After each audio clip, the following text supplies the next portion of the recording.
Boy, you seen that girl in class today? Boy, oh my God, she was fine. What are you talking about, though? Are you serious? Don't degrade a woman like that. Get out of the room. Get out, man. Joe. What? I'm not even about that.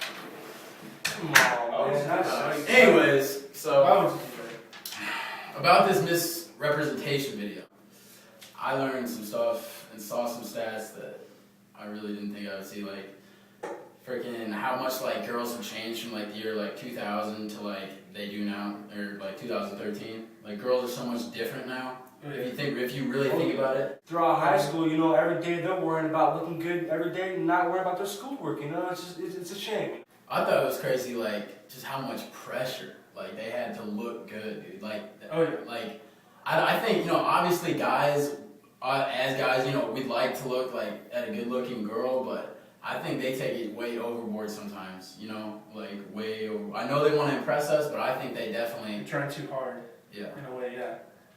Advertising has a big role in that. Yeah, I think they're definitely right. What was the stat, like, we spend more money on advertisements due than some companies have like a total GDP. That's crazy. Just on our advertisements, the way we would portray a girl, we spend more money on that, the way a girl looks, than, you know, some people eat.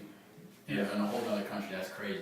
And women and men look at that and they're like, you know, that girl's beautiful, and I'm gonna do whatever it takes to be like that girl or that guy. You know, those chiseled abs or those, you know, that thin body, perfect body. But you know what? That just leads to anxiety, depression.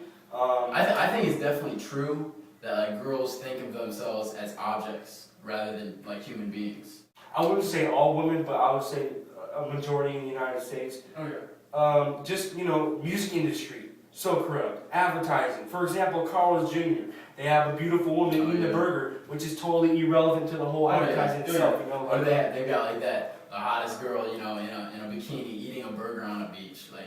All you're trying to advertise is burger, but you have to have a girl in a bikini. Just to catch the eye of the audience. You know, they would never have like a bigger girl or, you know, whatever type of girl doing a commercial like that. It's just you feel the only like way that. Like girls are taught to at an early age to look good for us or for society.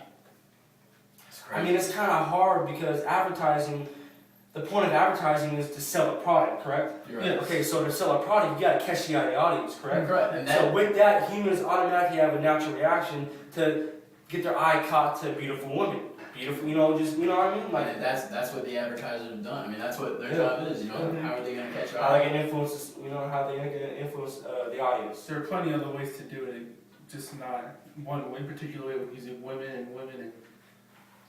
I thought it was crazy, like that one guy was saying, like, here are the two fire chiefs of the city, and he had the two girls behind him, you know, in uniform, but the people didn't even think that they were the fire chief. You know, they were asking, okay, where are they? You know, they were all suited up in their uniforms, but when people hear fire chief, they automatically think of a man. You know, they would never think of a girl, you know, running the show. It carries on to Congress. Yeah.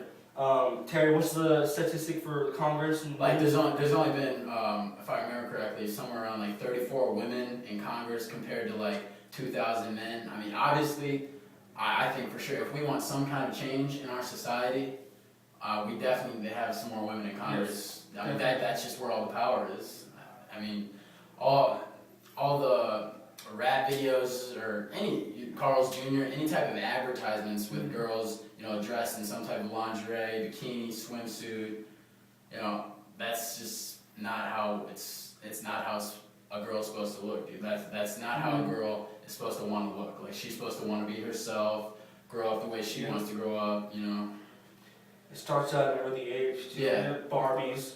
Yes. 7, 8-year-olds, you know, in beauty contests doing spray tans before a show. I mean, that's crazy. Because then it carries on to their high school life, their college. They think it's a lifestyle for them after that moment. They have to do it at this time to look this good. Oh yeah. Every certain time of. Every single day of their lives. If especially in high school, you know, I know girls at my high school at least that would get up, you know, 2 hours before school started just to, you know, put all their makeup on, straighten their hair, and whatever they had to do to look great. You know, they didn't care. I mean, they cared more about looking great than, you know, oh, I got a test today, or whatever, Yeah. whatever homework they had. The one thing I thought was crazy was how much they can change like a face on a computer Okay. after Oh, they, Photoshop. you know, they already have a beautiful model taking a beautiful picture, and then after that, you know, immediately they go into Photoshop to raise her eye an inch or To make it eyebrow. 100% perfect. Yeah, and that's how a girl is taught to, you know, be like when it's impossible because it's edited. I mean, no girl can ever- Advertising trendy clothes, you know, women want to have those clothes, it's a new style. And with that, they want to look like the people who are advertising, you know. And it's kind of sad It's because, sad, yeah. because, I mean, you have your own option to take that path and have that mental state. But at the same time, it's like, if you don't, then, you know, women are always in competition to one up each other, you know. And it's just the way it is nowadays. And it's a shame. Even what caught me was like how they said, you know, girls dress the same way they do in a G movie, like even a little Disney movie, they dress the same way in an R-rated movie. You know, Tinkerbell, she wears that really tight dress. In The Little Mermaid, all she wears is a bra. You know, Yeah. I mean, but that's the same way they look in our movies. You know, if the girl's dancing at a club or whatever, she's wearing a real nice tight dress. Those Disney movies, you know, at the time as a kid, you don't really realize those things, but you don't realize because it's in your subconscious. It's getting implanted in your subconscious, so when you're actually like realizing it older, then you're just influencing your whole life, and it just becomes part of your lifestyle. Yeah, that's very true. Even if they like were to make like they do, like the girl, the main character in a movie, like say she was a superhero in a movie, they're still gonna dress her to be, you know, as sexy as she can look. Mhm. You know, they always have to make the girl, you know, just look as beautiful as possible. And she's a superhero. When a superhero is supposed to, you know, be dirty, you know, have his Yeah. clothes ripped, do whatever he can. So what's He a or couple she- ways you guys think we can change this, or you know, society as a whole? I mean, I definitely, like I said before, I think we need to have some more women in Congress.